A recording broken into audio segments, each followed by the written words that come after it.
Hi guys, at dahil February 14 ngayon at pareho kaming off sa work, kaya gagala muna kami. Di na muna kami magkokotse sa date namin. Maglalakad-lakad na lang kami, tsaka commute, ganun. Para makapag-exercise din kahit papaano. Nakatira ako dito sa Pasing, isa sa mga distrito ng Munich, Germany. So mula doon sa bahay ko, papunta sa Bahnhof, nilalakad lang namin. Siguro mga 10 minutes. So, ito yung lugar ng Pasing. Actually, merong bus station sa likod lang ng apartment ko. As in, likod na likod lang. Pero mas pinili na lang namin lakarin mula sa apartment papunta doon sa Bahnhof. Para nga makapag-exercise na lang din kahit papaano.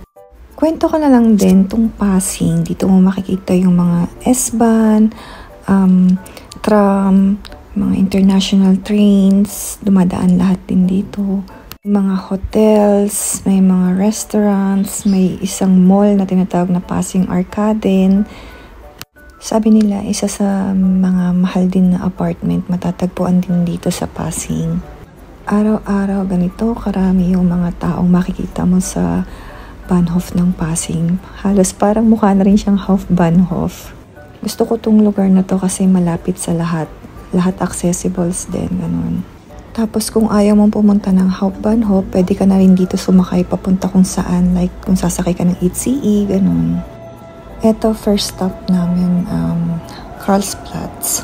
Dito kami mag-start maglakad-lakad papunta kung saan-saan dito sa Munich. At dahil lunchtime na, dito na lang kami sa KFC Karlsplatz kakain. Kahit mayroong KFC doon sa may Pasing. Wala lang, bet lang namin dito para maiba naman. Mahilig talaga kaming dalawa kumain ng fried chickens. So far, dalawa pa lang yung restaurants na alam namin na pwedeng kainan ng fried chicken dito sa Munich. Yun nga, sa KFC, tsaka doon sa Rim Arcaden, meron doon sa food court, nagtitinda sila ng fried chicken. Siguro mga 40 minutes via car mula Pasing to Rim Arcaden, tsaka mga 1 hour mula, with S-Bahn. Nung nagpunta kami ng Frankfurt, meron din doon parang Korean restaurant na nagtitinda din ng mga flavorful na mga fried chickens. Pag napapadaan kami dito sa Oberpollinger, bet ko mag-take ng mga videos or pictures. Kulitan lang ba, ganun. Napaka-KJ lang talaga ng aking partner. Dito muna kami sa Karlsplatz at kami manonood muna ng sine. Pansin ko lang, every time na pupunta kami sa sinihan dito, hindi masyadong matao. Di katulad sa Pilipinas, sobrang daming tao sa mga sinihan, ang haba-haba ng pila. Dito, hindi masyadong pinipilahan yung ticket booth nila. Mas pinipilahan pa nga yung tindahan ng mga popcorns, tsaka mga soft drinks. Ayun, kukunti lang yung mga bumibili ng tickets. Siguro dahil online na lang din sila nabili ng ticket. Kami ay bibili lang ng popcorn without drinks kasi bumili na kami ng tubig doon sa may tindahan sa labas. Ito, hindi sa amin to. Kinunan ko lang ng video. Nagpa-reserve na kami ng ticket online. So, yun. QR code na lang yung ticket namin.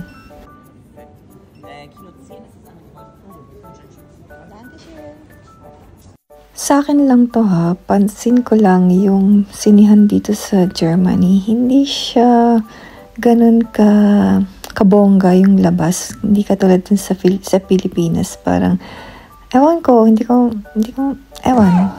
Parang nalulumaan lang ako sa interior ng sinihan nila. Ito nga pala yung panonoodin namin, yung Captain America. Tara na manood at showing na sa mga sinihan. At ari na nga, kami ay papasok na sa loob ng sinihan nang makaupo na. Kung ari ay sa Pilipinas lang, halos puno na kahit hindi pa start. Wala pang masyadong tao nung kami pumasok. Dito lang kami lagi nanonood sa Mattheser ng movies. Maliit lang yung sinihan, pero kahit yung movie bagong palabas tsaka sikat, hindi siya pa rin napupuno. Hindi katulad sa Pilipinas, sobrang puno. So, hindi ko rin ma-compare kung ganito rin ba yung itsura ng ibang sinihan dito sa Munich. Kung meron bang mas malaki dito, mas maraming tao, kung medyo modern yung itsura ng sinihan. Naalala ko na nakapagsini na rin pala ako sa ibang sinihan dito. Ganon din, maliit lang din. Yung ni-reserve seat nga pala namin, hindi siya normal seat. Parang may movement siya. Nagba-vibrate yung upuan kapag may intense na pangyayari doon sa pinapanood namin. So, ganito yung itsura niya. Iko-control mo kung gaano kalakas, kahina yung vibrations, tsaka paggalaw ng upuan. Nagdadatingan na yung mga tao kasi malapit na mag-start yung movie. Habang nanonood, natatawa ko kapag gumagalaw ang upuan namin ng weird lang. After movie, maglalakad-lakad na lang muna kami dito sa Karlsplatz. Lilibutin namin tong Munich. Usually, kaya namin lakarin yung Hauptbahnhof, Marienplatz, Karlsplatz, Sendlinger Tor. Yun, paikot-ikot lang kami, lakad lang kami ng lakad dito. Mag-uubos na lang kami ng oras dito. Medyo makalat na rin kasi paggabi na siguro. Tsaka puno na yung mga basurahan. Wala nang paglalagyan ng mga basura. Habang naglalakad kami dito, may na-videohan pa akong reporter. Ano kayang nire-report niya? Recently kasi merong incident dito na parang nagkaroon ng terrorist attack sa may Hauptbahnhof ata yun. May isang car na inararo yung mga rallyista tapos may 13 na nasaktan. So far, wala naman kaming napansin na kakaiba or panganib. Tsaka maraming pulis na nagkalat dito sa lugar. At kahit ganun nga yung nangyari, marami pa rin mga tao na makikita kang naglalakad-lakad tsaka namamasyal dito. Kahit ilang beses ko nang nakikita tong Marienplatz, amazing pa rin siya. Ganda-ganda niya. Amazing din aring nahagip ng aking camera.